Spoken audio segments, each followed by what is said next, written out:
Some call me Steve, Dad, husband, or friend. Others might call me boss, coach, or mentor.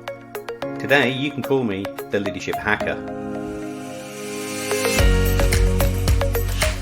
Thanks for listening in, I really appreciate it. My job as the Leadership Hacker is to hack into the minds, experiences, habits and learning of great leaders, C-suite executives, authors and development experts so that I can assist you developing your understanding and awareness of leadership. I'm Steve Rush and I'm your host today. I'm the author of Leadership Cake, I'm a transformation consultant and leadership coach and can't wait to start sharing all things leadership with you. Our special guest on today's show is Minter Dial. He's a professional speaker, author of 4 books, consultant on leadership branding and digital strategy, along with being a film producer. But before we get a chance to speak with Minter, it's the Leadership Hacker News.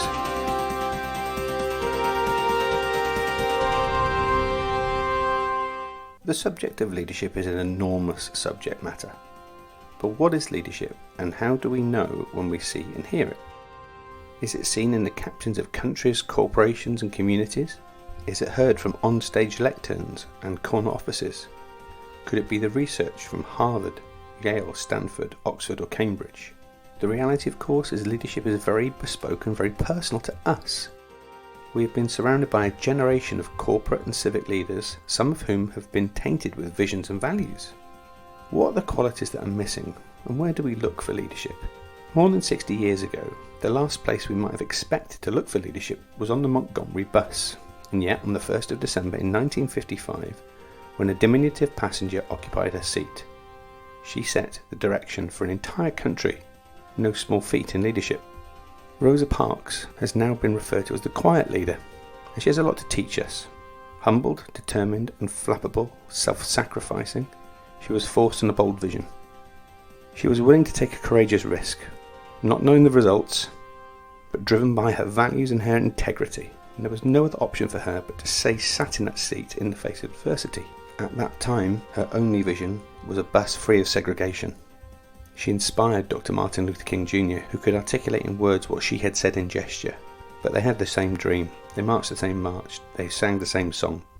Her leadership was a quiet one, but not any less powerful. So as we pay tribute to the first woman to be laid in state in Washington, she seems like a new icon of leadership.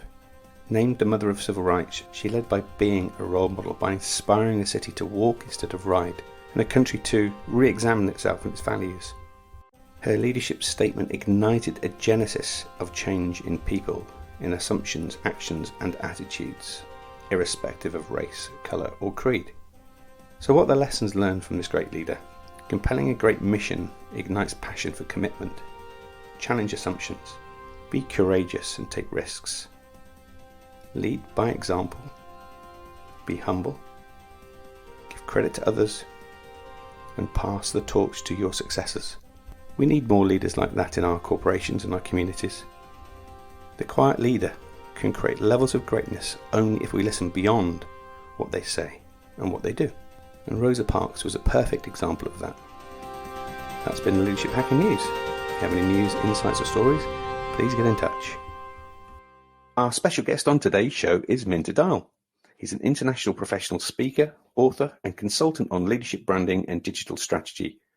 After a successful corporate career, Minter returned to his entrepreneurial roots and has spent the last 10 years helping senior managers adapt to the world of digital. During the last 10 years or so, he's also penned 4 books and has also become a film producer. So Minter, welcome to the Leadership Hacker podcast. Hey, Steve, great to be on your show. I love the idea of hacking leadership. Yes, and we'll be doing plenty of hacking through the opportunity of the next half an hour or so as we get to hack into your mind. Before we do that, though, in the last time we met, the one thing that really struck me about you is you've got this really eclectic backstory as to how you've arrived to do what you do today. It might be really useful for our listeners just to get a sense of what your corporate career was like and how that took several turns in the road, so to speak. Yeah, another way of saying is I've done a million things. I've done a lot of things, but I'm good at nothing.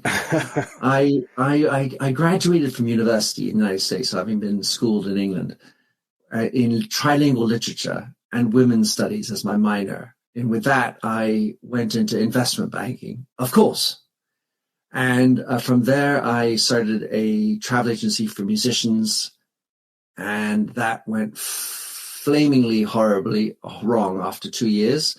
I worked in a zoo, an aquarium, I taught tennis, I wrote a novel, and then I went to business school and I straightened myself out.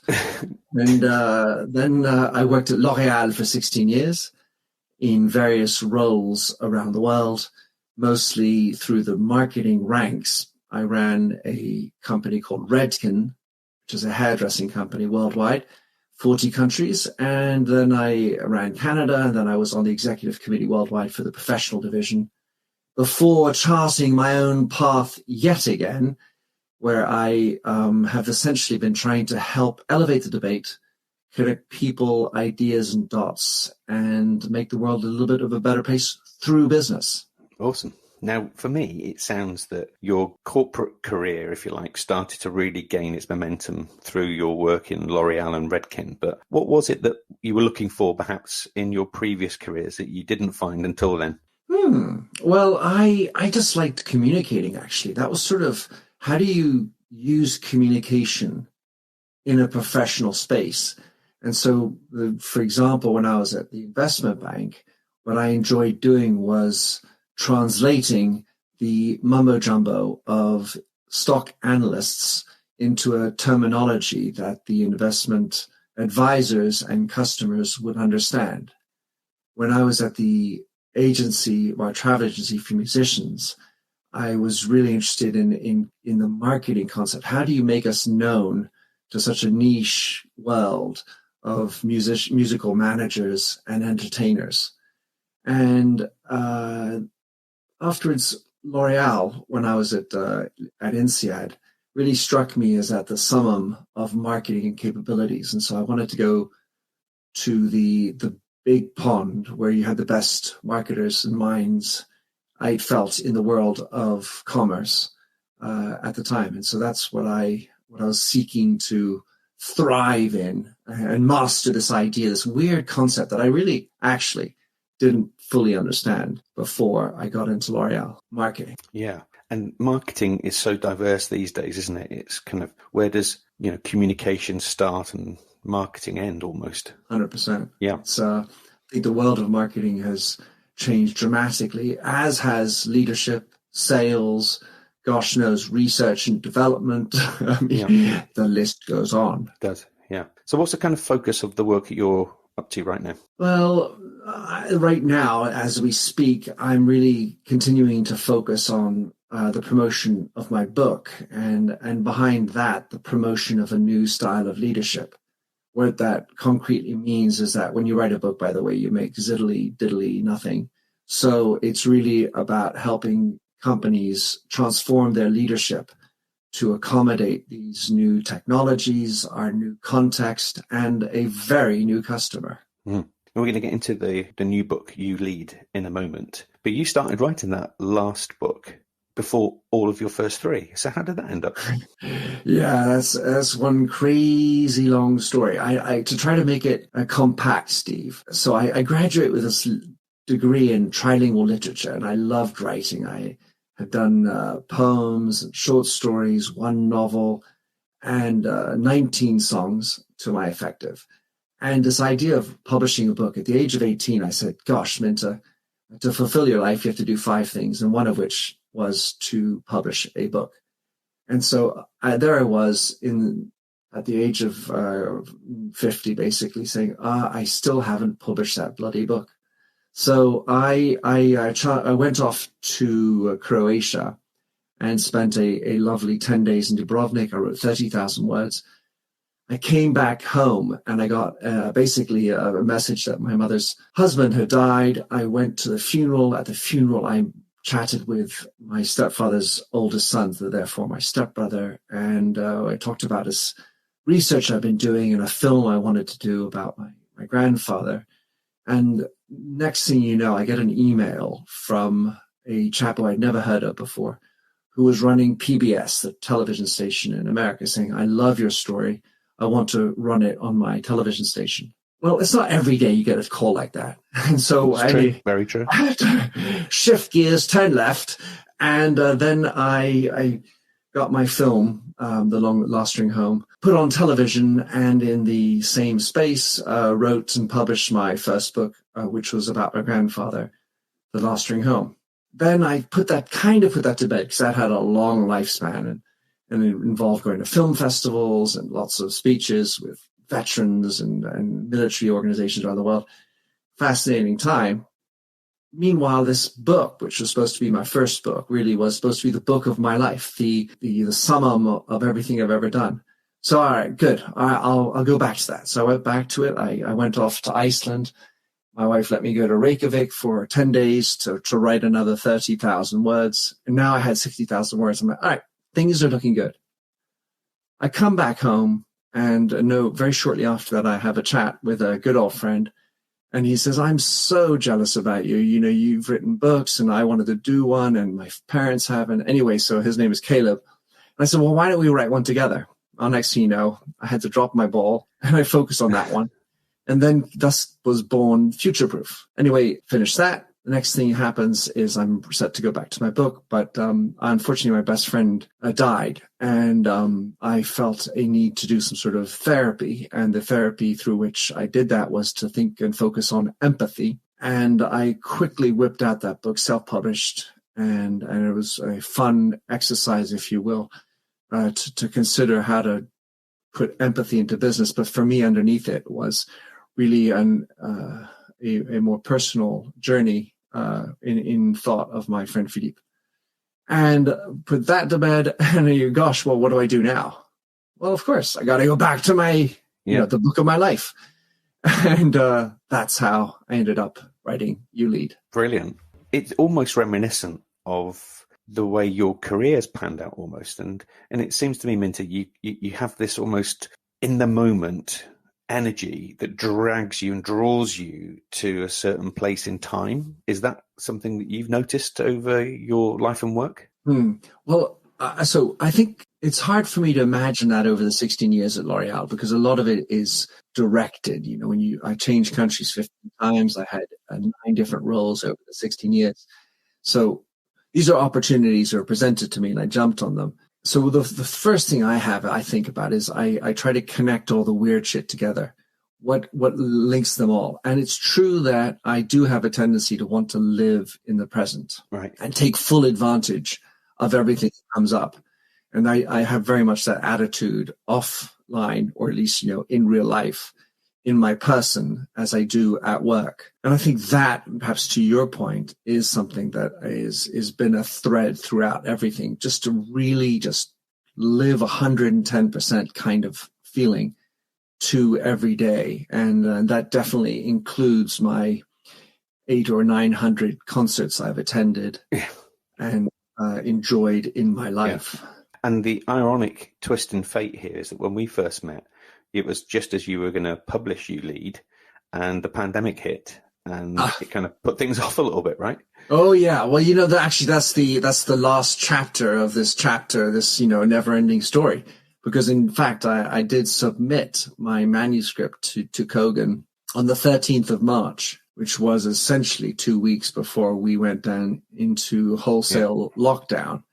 And then I got this email saying, we're on furlough. Everything's on hold. And I was like, oh my gosh, is this book ever going to make it? And so a couple of things happened. Well, first of all, the furlough happened, and they came out of it. But more importantly, I was observing society, leadership, and myself, to be exact, Steve. Yeah. I saw how absolutely bloody relevant the topic was. When you see cats in the background, to use an allegory for how your personal life seeped into your new professional life through Zooms and all that. The idea of being your whole you, unkempt, unshaven, in your own living room or bedroom, meant that ipso facto, your personal and professional lives were merging. Anyway, that's what that happened there. And I wonder, whether you call it a higher spirit, call it a force of nature, but the timing with irony couldn't have been any better, because the whole principle of You Lead, how being yourself makes you a better leader, is the focusing on you, the whole you. and it's now given people that opportunity to be that whole you. Tell us a little bit about kind of the notion of what that you in the you lead means for you. Well, so I have a first point, which is this isn't necessarily a book for the CEO of a 10,000 employee company. This is a book for anybody, because really it's about you leading yourself. Yeah. And when you lead you then can actually model the behavior that you want others to do. You're demonstrating how to do things. But if you don't know how to do it yourself, then how on earth can you tell anyone else to do it? So really it's all about walking the talk in that capacity. Yeah. So the second thing is understanding who you are. So the way to lead you is actually to lean into understanding yourself, which means being aware of your foibles, your weaknesses, things that pop up that trigger you. And the more you're aware of all these aspects, the less you're going to have a bloody chip on the shoulder or some attitude that you don't need to have to put on somebody else. So I love the whole notion of, and I've actually said this for many years, leadership is not about the job of work you do. It's a behavior that you have or you don't have. And it absolutely starts with that self-leadership, doesn't it? Yeah. Everything has a nuance, Steve. We do need to perform, bring in the results, but how you do things matters deeply. It's generally the desire of everybody to focus on the results because it's rational. It's something you can put on a piece of paper and measure. This other stuff is sort of wifty-wafty, almost abstract. How much of you do you know who you are? Oh, well, it's not like you can put down a 79% score. Right. And so there's all these other softer tissue elements that are messier. But actually, once you lean into those things, then you become more complete. And you can't just extract the emotions from rationality. We are one and other. Your stomach impacts your brain, outside of the story of the second brain. The way you sleep impacts the way you are. So how you operate absolutely will dictate the way you lead, how you are perceived as a leader, and how engaged the people who are listening to you are and believe in your way, your authenticity. Yeah. It's so linked. Now, you've wrapped your model of leadership around a model called CHECK. I'd love it if we could just maybe get into some of the thinking behind the curiosity, the humanity, the empathy, the courage, and the karmic. Yeah, so CHECK. These are 5 words, and like words on a wall, they don't really mean anything until you sort of plow into them. And the challenge with these words is to understand what they mean and how much you need to change in order to really embrace them in your work life. So let's say that the beginning step into this CHECK framework really starts with self-awareness. Because if you don't do that pre-work, the rest is just a yada, yada, yada. Yeah. Of course, duh. Let's take curiosity, which is the first one. And, it's true that in my observation, I've done something like 600 podcasts. One of the things I ask is, who are you? And so often people will describe themselves as curious. Yeah. It's a wonderful trait. I mean, who wouldn't want to be curious? I mean, closed-minded, that doesn't seem like a good one. Open-minded seems better. So, yeah, I'm really curious. I love learning. Well, learning actually, or that curiosity for me, is so representative of the child within us. Yeah. It is what defines children. So, hallelujah to curiosity. However, there are a couple of things. First of all, being endlessly curious is a road to nowhere because you actually need to do shit. Yeah. So if you spend your entire day reading, ferreting down rabbit holes and doing all sorts of the great learning, it's so great, but what did you produce? Yeah, exactly right. So curiosity kills the cat because too much curiosity. Yeah. And without action, of course, it's just knowledge that I own. It only becomes real curiosity when I do something with it and I inspire others to do the same. Yeah, exactly. So then the second point with curiosity, this is like the thing we need to get real about, is it's not about what you want to learn. It also has to be about what you need to learn. And it's too easy for me to, like just to open up a book about the Grateful Dead, my favorite rock and roll band, or paddle tennis, my favorite sport. I just love to learn about that stuff, right? That's passion, it's endless. But is that what I need to learn today? And so in the self-awareness, understand what you are motivated by, what you're passionate about, love that. However, also consider what you need to learn. Get uncomfortable. If you use iPhone, use Android. Check it out. How different is it? Because that is and could be how many of your customers are. Yeah. If you are dealing or are male and a lot of your clients are women, well, then how are you learning about how women operate? Because it's so easy to think as me, but how do you think as others? Great tip. Yeah. So humility is the next one, right? Yeah, humility. So thing about humility is that it's basically something someone says about you, not something that you can necessarily drive. So you have to be, again, self-aware and aware how others perceive you. And there are times when you are humble, and other times that you might come off, especially with other people's perceptions, as less humble. So it's not an easy trait to drive. You need to understand that some people have different perceptions. And you, by the way, come with baggage. You have, whether you like it or not, a label on your forehead. People have researched where you might have gone to school, what sort of person you are, short hair, long hair, what you wear, and all these other perceptions that go into you. So you need to be aware. And when you're leader, people sometimes say, oh, well, you need to be giving all the tips. You need to be giving the vision. Give me the orders. And that can be easily fallen into for a leader. And then comes the necessarily big head of like, well, I know everything. I can do everything. The key point here is to move away from that and to think, and it's okay not to know everything. My goodness. So which helps curtail your curiosity streak.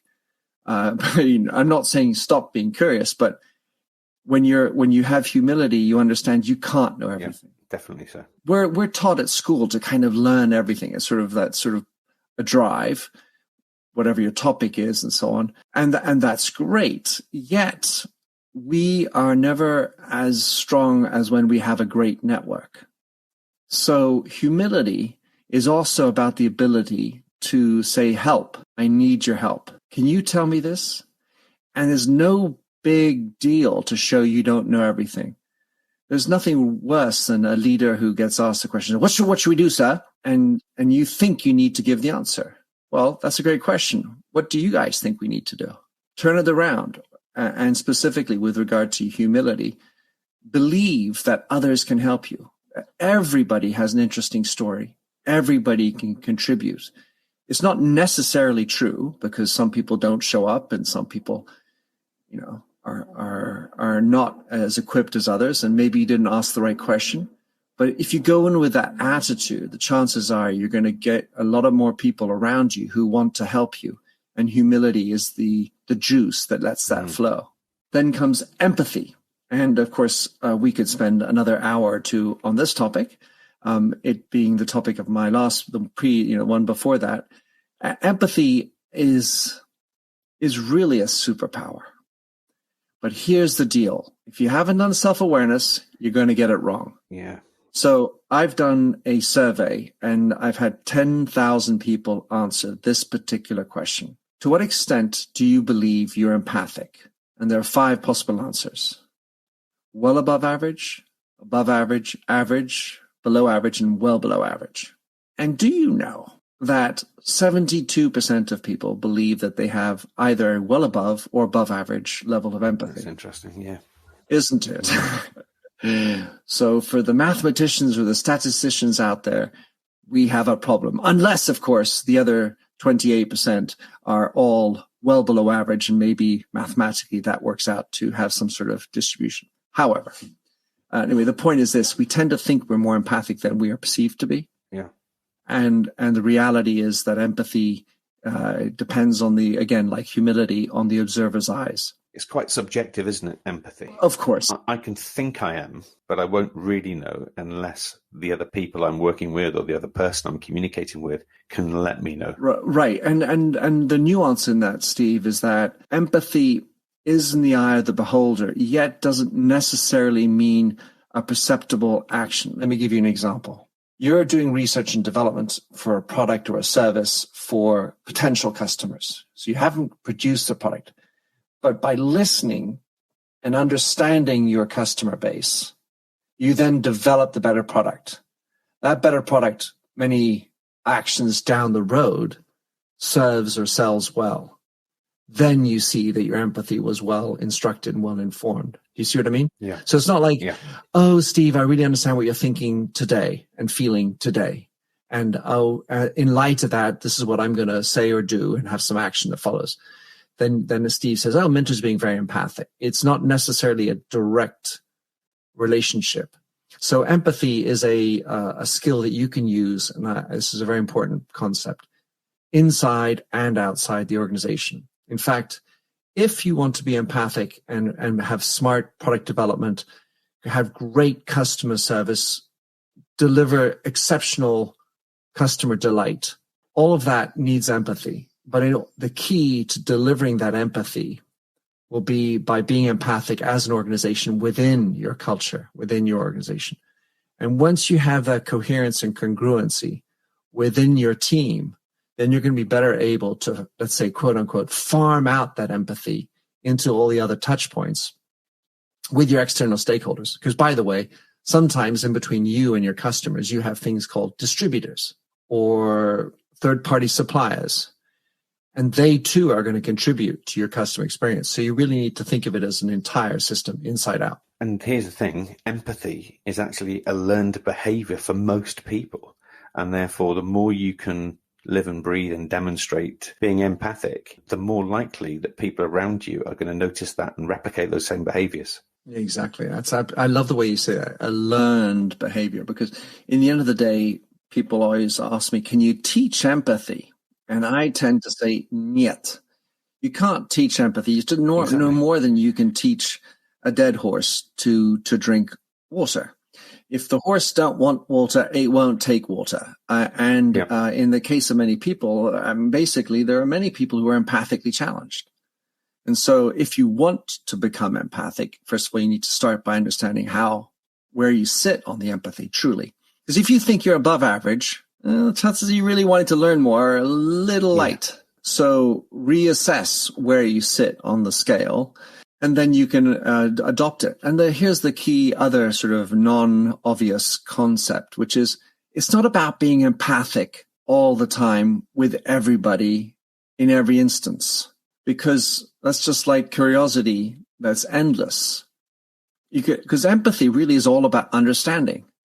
And just like curiosity, you need to have action after it. You need to do stuff. And so empathy needs to be deployed in certain moments more than others. And the idea of the tyranny of empathy is something I fight against, because you just can't understand everybody all the time. Otherwise, you might just run yourself ragged. And you do need to protect yourself. Start with self-empathy, in fact. And in my experience of having coached very senior leaders in lots of different jurisdictions, being empathic is probably the one thing that really shifts the dial more readily than anything else I've experienced.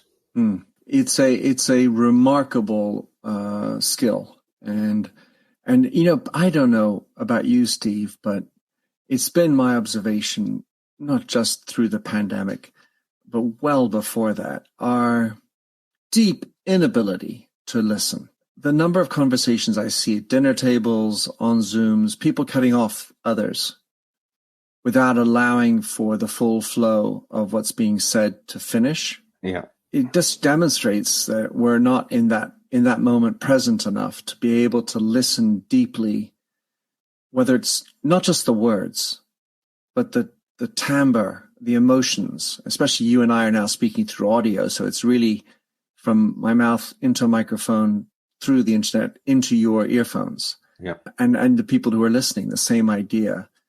And to be able to just seize what's being said, feel what's being said. And that's the skill that really is behind developing that real empathy and not needing to jump to the action right away until the other person's full sack, if you will, has been unloaded. Yeah, very wise words, Minter. So the next part of your check model is courage. Tell us a bit about that. Well, courage is a strong one. And in today's politically correct world, it actually requires, I think, a lot more courage these days to have courage.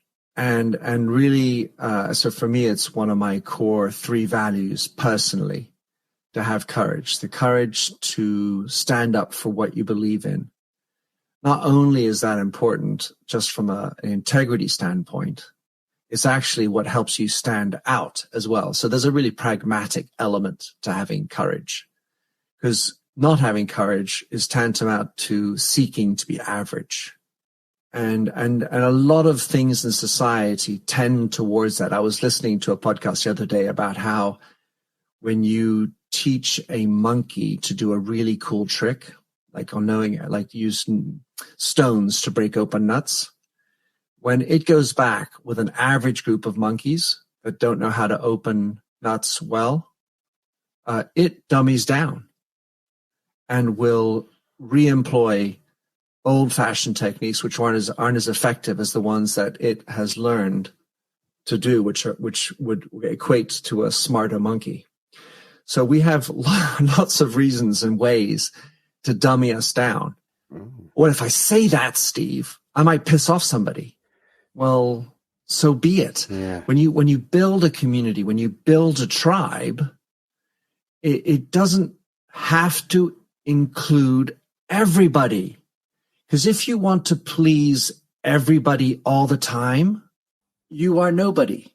You have to stand up for something. Yeah. And so the key there is to lean into what you personally stand for, not what you professionally stand for. Because this idea of putting it behind a smokescreen of professional and saying, I don't personally believe in it. Oh, that's really trustworthy. You get a lot of people who then say, well, I personally believe in the professional. Yeah. Straight away, you can hear the lack of authenticity, can't you? Exactly. So courage is a bombshell, and it requires a certain amount of understanding that you are going to piss people off when you have courage, and that's okay. You can't be liked by everybody.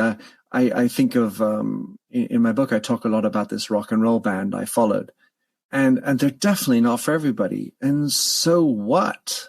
I stand up for this group, just like I support a football club, and I'm sorry if you don't like the same football club, but that's what I do. And it's okay. Well, why don't we have the same attitude when it comes to work? It's not about being unethical. I mean, that is a choice. Yeah. But standing up for what you believe. And when you say you believe that, it means you believe that is the right way. So your ethics are intrinsically linked into this courage. You're fighting for what you believe. And what you believe is right. And ethics is deeply personal. It is. Yeah. I love that. I'm really intrigued at how karmic plays in here. Right. Well, this is the least obvious and the one you probably don't see so frequently written, emblazoned on corporate walls. In fact, I don't think I have. It's unlikely. It's unlikely because the basic premise is give away shit and don't expect in return. And let's say that the misconception is that karma is what goes around. It's a sort of a fatalistic goes around, comes around. The reality of karma is it's about 2 things, intentions and actions. So the very first point, this word of intentions is super important. And in a world where we tend to deconstruct stuff and decontextualize stuff, I would warn that we really need to get a focus back on intentionality, because just because these words are coming out of my mouth and you take them out of context, well, you can't reattribute a meaning to them. They exist in a context, whether it's historical or a conversation between 2 people in a certain situation in a certain country and so on and so forth. So you need to understand what your intentions are and dial into those. Again, self-awareness. if what you are trying to do and have the courage to stand up for and do actions on that is impregnated in something that's deeply ethically you and meaningful and purposeful, but you fuck it up when you come to the action, well, at least you have integrity and you can look yourself in the mirror. Yeah. If, on the other hand, your intentions look like you're giving away shit, but then you're going to deceive them and nail them in the back with a newsletter that you can't unsubscribe to easily, for example, to name a few ideas, well, that's not good karma. Yeah. So karma for me is really about learning how to give away good value without immediately expecting in return.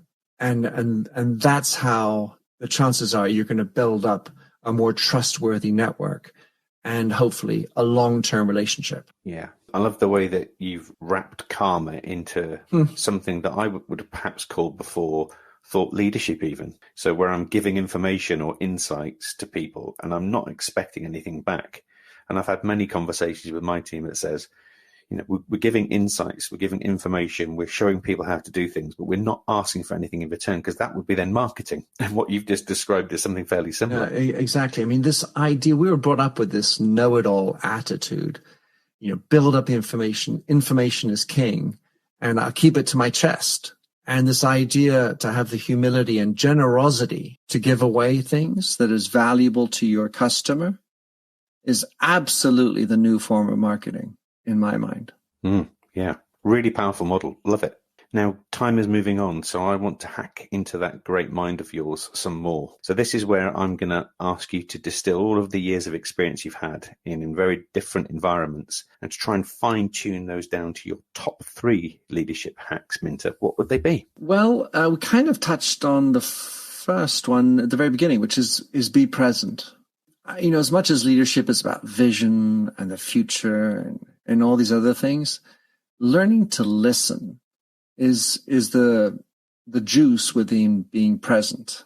When you can solidly focus on the exact moments that are going along, which include feeling my own heartbeat, hearing my own breathing, and hearing within you on the other side, whomever you're dealing with, what's going on in their heart rate, their words, their emotions.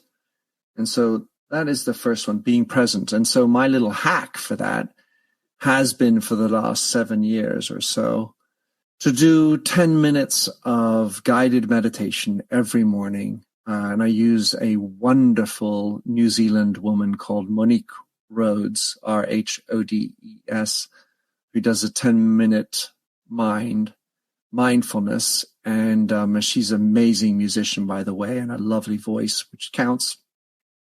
And she helps bring me into me and help me be present all day long. Awesome. I will be tuning into that because I do exactly the same thing every day. I have a 10-10-10 philosophy, which follows a similar principle. What is your 10 and 10, the other two? So my other 10 is 10 minutes of yoga and stretching, 10 minutes of meditation, and then 10 minutes of journaling. Oh, lovely. Well, I do the stretching as well, I should say, but And do you know what? It's just a great way to be present and to be thoughtful about, you know, and I don't check my emails. I don't do any work before that. That's kind of the priority.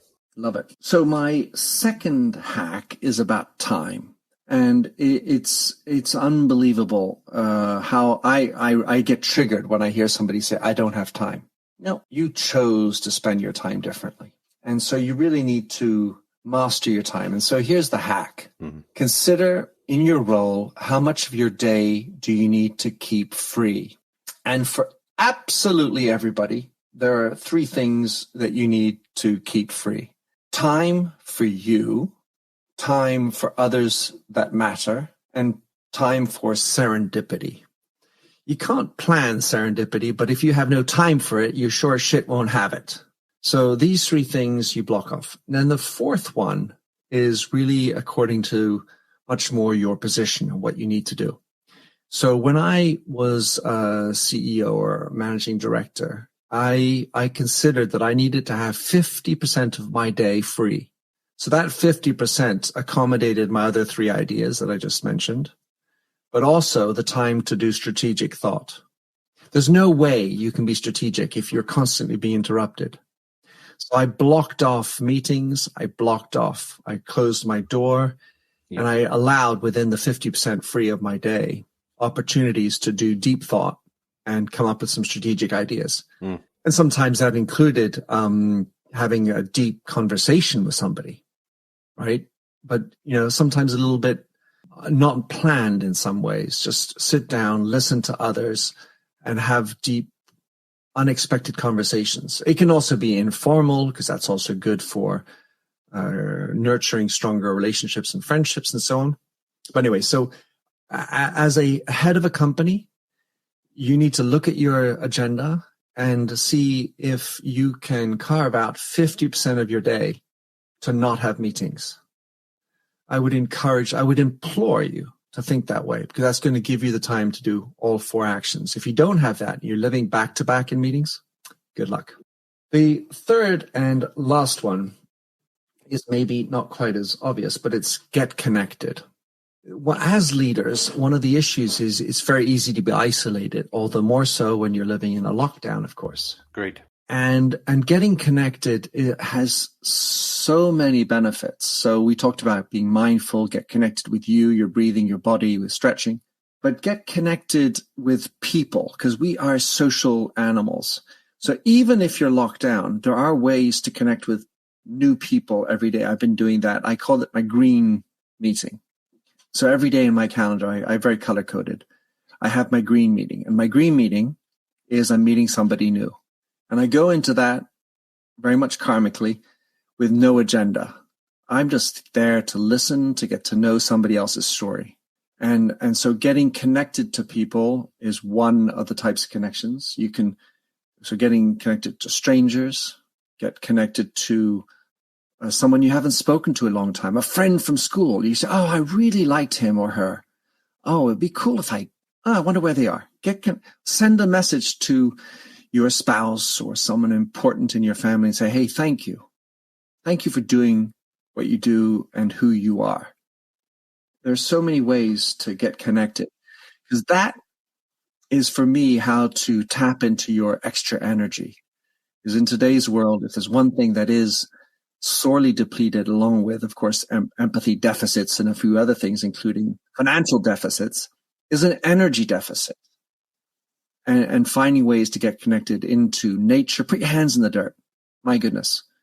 Look up and see if there's stars at night. Get connected and find out how small you are in the universe to understand what's important and what matters in life. So those are my 3 hacks, Steve. Love them. Thank you so much for sharing them. The next part of the show, our listeners have become affectionately familiar with, we call Hack to Attack. So this is where something is screwed up in our life or work, but now we use it positively. What would be your hack to attack? Well, Steve, at some level, I kind of think of myself as a storyteller. And funnily enough, my biggest failures have ended up being some of the best material for my storytelling. So while I had heartache, crying, and the feds busting down my door, this has created wonderful stories for the future. I mean, the biggest lessons I learned in the 2 startups that I flamingly failed was finding the right partners. We had great ideas, good execution, but in both cases that happened before I went to business school, the failure was deeply linked to not having the right partners, which means that I didn't have the right partners for me. Because having somebody who's like me is the wrong partner. Right. So that was the lesson learned. And having the feds bust down my door, it's been an opportunity to tell stories at many dinner tables throughout my life. Exactly. There you go.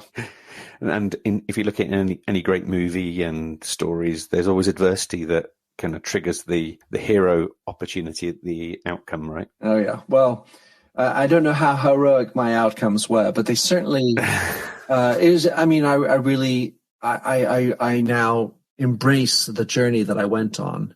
I mean, outside of getting the chance to not hang out with, but really, at some level, hang out with the music world, not necessarily all the biggest stars, but we had Sting and Madonna as clients. So it was it was an exceptional opportunity to do things which are different and not just do run of the mill shit, which unfortunately can be part of everyone's day. Yeah. And loads of great stories, I should imagine. Oh my gosh. Obviously, we're going to have a version 2 podcast in the future, Minter. So the last thing we want to do with you today is to do a bit of time travel, give you the chance to go all the way back and bump into Minter at 21 and give him some advice. What would your advice to him be? Well, first of all, it made me think that, or makes me think that I'd rather be 21 again. Anyway, I always feel like I'm a little child somehow within me. And my mum, who's 82 years old, she writes at the end of her email, I'm an 80-year-old running around with a 20-year-old mind saying, where did my life go? So yeah, when I was 18, I had these 5 ideas, which I thought would be the fulfillment of my life. And I kind of sort of pushed them off. So as long as I do them in my life. And so my inclination would have been to have pushed quicker earlier, and specifically on one, which was get published earlier. One of my 5 was to publish a book. And if I had that gumption to write and publish earlier, I think that would have set me on another path, because the very act of writing has been always very therapeutic for me. Publishing it makes you, I feel, for me, it's helped me to become more me. Because if I'm putting it out in the world, I don't want it to be shit. Also, I don't want it to be wrong about me. It's got to be well thought through. So to take an example, writing a book about empathy. So I've written a book about empathy. In the process, I learned so much, because my friend Philippe killed himself. And I really was pondering, how empathic am I? And how could I become more empathic?